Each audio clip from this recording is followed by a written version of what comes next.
I don't believe there's as much tampering as people think. These kids who grew up thinking if it doesn't work out here, I should go somewhere else. Tampering comes from the player searching somewhere else, not from the coach reaching out. Look, I've had kids reach out to me from other programs and call and say things, and you can't talk to them. I know it happens from our place out to from our place out and from other places. I don't worry about as much about tampering as I do about are we doing the right thing for the kids that we already that have adversity or things are tough. That's what Kirby Smart said about tampering. He was talking to Paul Feinbaum earlier this year, and we've entered into a different um, world with college football, with how quickly you can transfer, which is once actually you can actually do it twice with no real penalty. The first transfer is free. The second one you got to graduate or get some sort of hardship. So and this is not at all like it has been in the past. You're going to see guys like Jermaine Burton. I mean, Georgia Tech lost their best player to Alabama.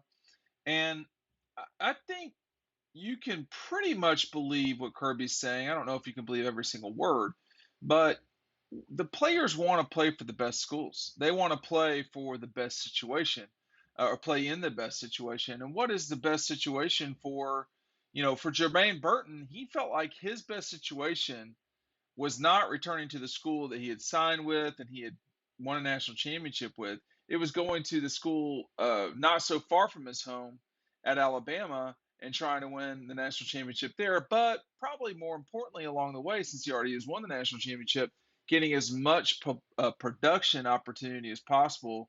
And at Alabama, he will have that with Bryce Young throwing the football. What the other curious thing we've seen so far this summer is we've not seen any transfers into Georgia yet. Now, how long that will keep up, I don't know. I did a very quick and rough look at Georgia's scholarship table um, the other day, and I was very liberal with the scholarship handouts, so to speak. And I came up with 90 people. Now, a couple of those are not going to count because it's Stetson Bennett, um, Jack Panesley, uh, is on there as well.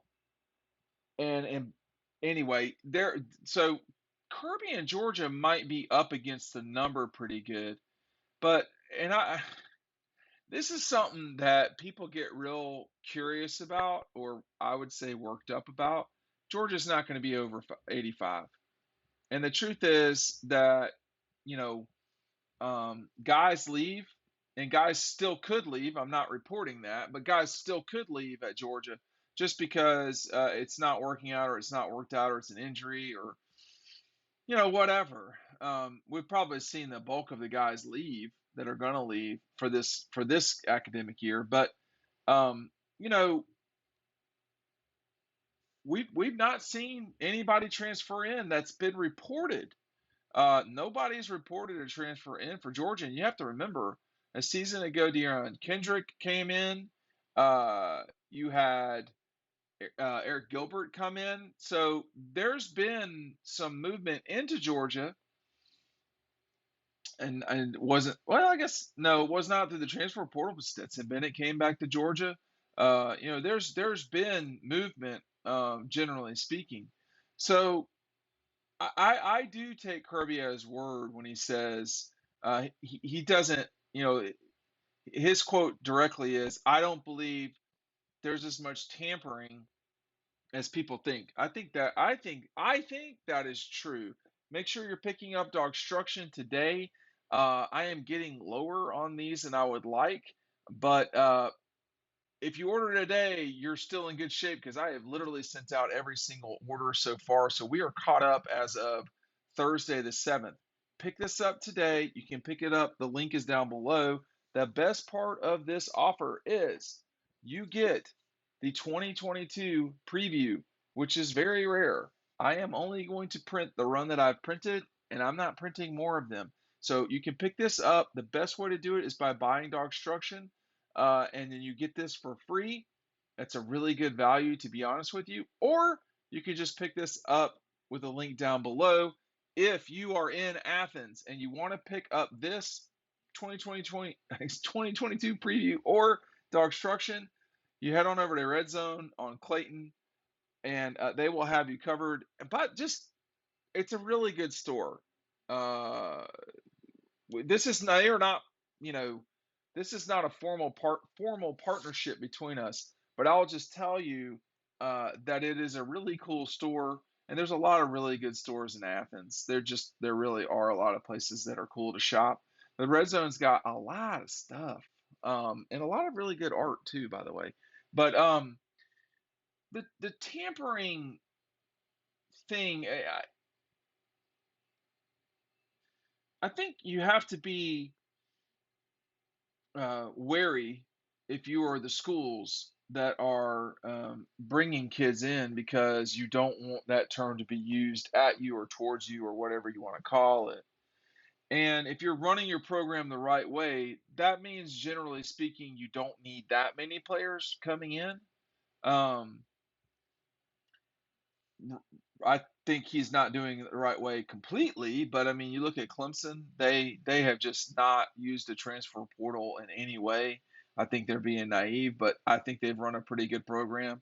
You look at Georgia this past season, that's been the case. Now, you can't say that about Ole Miss. LSU has had some guys leave. Texas A&M has brought people in. Texas has brought guys in. Um, it's not a death sentence to use the transfer portal. It's not it is a new reality in college football. I don't think it makes college football worse. I just think it's the latest thing. It is going to be strange watching Jermaine Burton play at Alabama. But y'all, Jermaine Burton played at 3 high schools. So, I mean, that's that's not. I mean, that's this is not new for Jermaine, and I don't mean that in a judgy way. I'm stating a fact. So, um, guys, part of this is men who are a little bit older than 18 are realizing I have a limited amount of time to get done what I want to get done. And everybody is not Brock Bowers, right? Everybody is not a surefire first rounder. Some guys got to figure out how to find their way. The one of them is actually on the cover right now. That's Brent Cox. I didn't purposely put Brent on there, but he transferred from Georgia. I don't think Georgia put up a real big fight for him to stay, but his hope was to leave Georgia, go to Florida, and get himself in a better situation. We haven't seen that yet, but it could still happen. When you start talking about Jermaine Johnson, Jermaine Johnson was not playing at Georgia, and he went to Florida State and became a first round draft pick. Probably would have been a first round draft pick at Georgia, but anyway, uh, Eric Gilbert, at long last, a dog.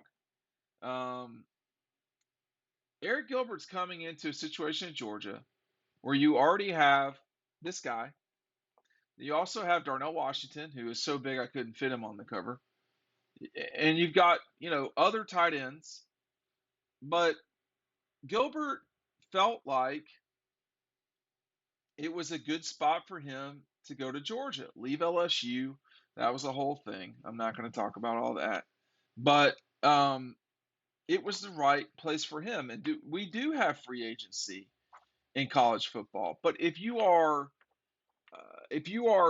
getting ready to do your thing, like Kendall Milton could have transferred in theory. I mean, I don't think there was a great situation for Kendall. I mean, like there's not a lot of better places than Georgia to play. Um, and of course, it depends on the situation. But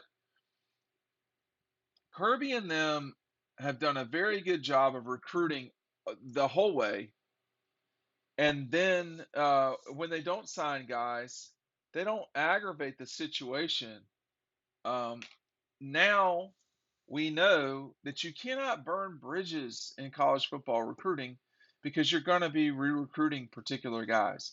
Right now, That's not been the case at Georgia this second. But that is going to be a fact of life as we move forward on in college football. Pick up DAWGSTRUCTION today. You get the 2022 preview for free. Thanks for watching.